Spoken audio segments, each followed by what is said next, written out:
नमस्कार मित्रांनो, आज समुद्र विक्री करता गावावरून निघालो. मी पहिल्यांदा मलकपूर क्रॉस केलं, परतुंडीचा पूल पण क्रॉस केला आणि परतुंडीच्या पुलावरून आलो आणि थोडं पाणी होतं म्हणून मी रस्ता क्रॉस केला. नंतर तरुळीला गेलो, तरुळीच्या तंडावर तिथं पण पाणी आणि इथं पण पाणी. नंतर पाणी वाढत गेलं. हे पाहिजे रेल्वेच्या पुलावर थांबलोय सध्या आणि पाणी किती वाढले बघा. हे पहा पाणी पाणी घालायची गरज होती. हे पहा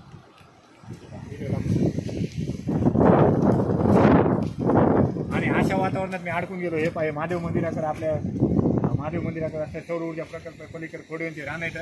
आता मी दुसऱ्या रस्त्याचा वापर करायला लागलो, कारण मला गावाला जायला दोन्ही रस्ते बंद झालेले आहेत. मला गावाकडे जायचं म्हणलं, माझ्या सेलू गावाला जायचं म्हणलं तर परतुंडीहून आमच्या पापनाशी नदीला पाणी आलेलं आहे आणि पलीकडून जायचं म्हणलं तर तिकडे मी तडोळीच्या दोन्हीच्या मध्ये मी अडकलोय. आता मी रेल्वेच्या पुलावर थांबलोय आणि आता मी तडोळीला चाललोय. तडोळीच्या तिथून मग मला दुसऱ्या रस्त्याने जावं लागणार आहे. खूप अवघड परिस्थिती झाली मित्रांनो. आता धन्यवाद. आणि मला रस्ता माहीत नव्हता.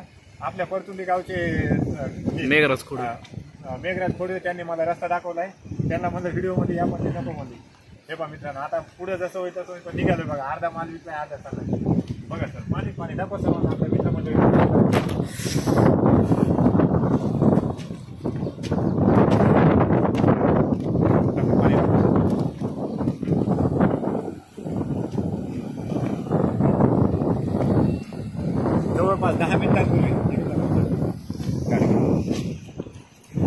जवळपास 10 मिनिटापूर्वी याच पुलावरून गेलो होतो मी. मलकपूर परतुंडीला जोडणारा पूल वाहून गेलेला आहे.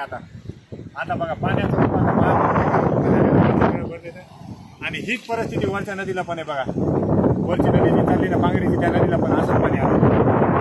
लवकर घरी जातो आणि इथून पुढे अशा वाऱ्या कावतात समुद्र विकायचं पण